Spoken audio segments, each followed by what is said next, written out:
Welcome to the Great Basin Smoke Dispersion Briefing for Wednesday, December 16th.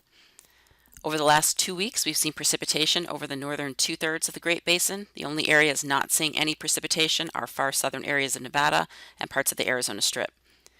However, over the northern two-thirds of the Great Basin where we have seen the precip, it's still been generally below normal for the time of year, with the exception of parts of central and eastern Nevada and over into the higher terrain of central Utah, which has been near normal. Looking at our snowfall over the last 72 hours, with the last cold front, we saw snowfall over again the northern two-thirds of the Great Basin, especially in the higher terrain of central Utah, over into the Rubies in northeast Nevada, and then parts of Idaho and Wyoming, and also the Sierra. Our snow depth is indicated in the map on the right, and you can see generally above a foot of snow in the higher terrain of the Sierra, and then also into central and eastern Idaho and Wyoming, with lesser amounts of snow across the rest of Nevada and down into Utah. Right now, snowpack for the time of year is about 50 to 80% of normal, so definitely below normal for snowpack across the Great Basin as of December 16th. Looking at our satellite image from this morning, you can see generally the ridge of high pressure is starting to get pushed further to the east as this trough of low pressure off the west coast starts to approach. It will move through the Great Basin later tonight into Thursday, bringing precipitation, cooler temperatures, and some breezy winds. Looking at the weather pattern for later today, you can see later this afternoon that trough of low pressure gets closer to the west coast. We will see winds increase a little bit over parts of the northern areas of the Great Basin, but still should remain generally below about 30 or 35 miles per hour.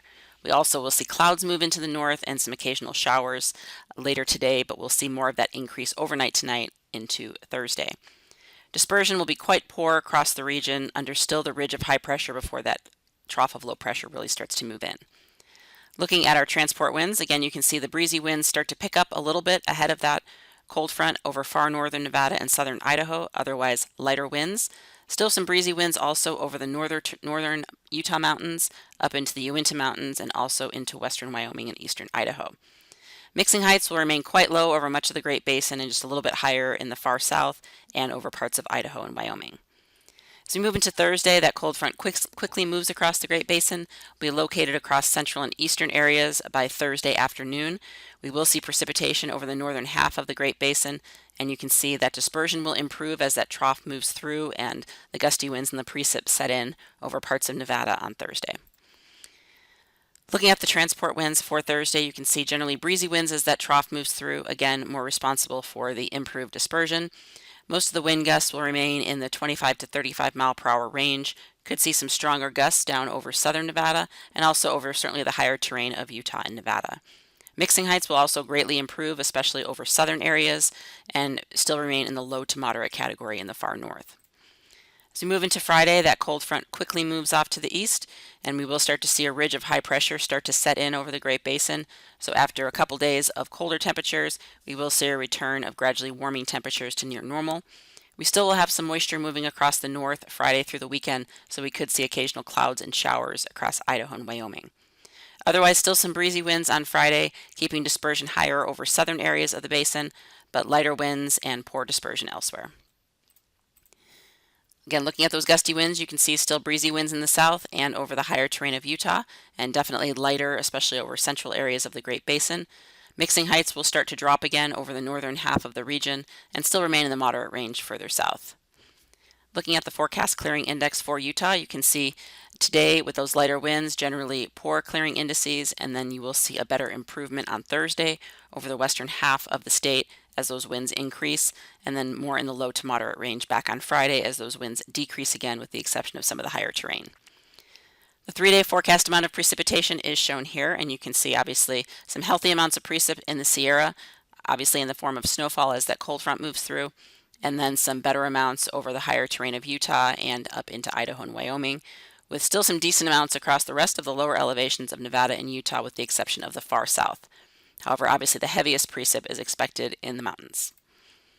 As we go through the weekend, that ridge of high pressure sets in, so warm and dry conditions again return to much of Nevada and Utah, and even Idaho, again, with that zonal westerly flow, they will at times see clouds and showers. Otherwise, dispersion will diminish this weekend and become quite poor across the region. Continued similar conditions on Sunday. A little bit more moisture moves into Idaho on Sunday for those clouds and showers, otherwise drier, lighter winds, and warmer temperatures further south with poor dispersion. Similar conditions on Monday, but you can see that trough of low pressure moving into the northwest coast. So by Tuesday, that trough drops further south and east, pushing a cold front through the Great Basin once again. So we will see an increased amount of precipitation over the northern half of the Great Basin, along with another round of breezy winds and cooler temperatures. But you can see, obviously, the ventilation index increases dramatically as those winds pick up and that trough moves in. So we will see better dispersion going into the early part of next week.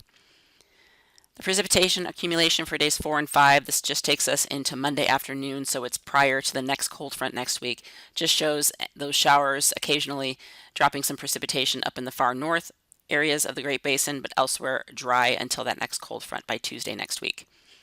The 8 to 14 day outlook from December 23rd to the 29th shows generally still warmer and drier conditions, so no significant storms moving through with the exception of these weaker cold fronts later in the month. That concludes our webcast for today. Check back on Friday for the latest updates.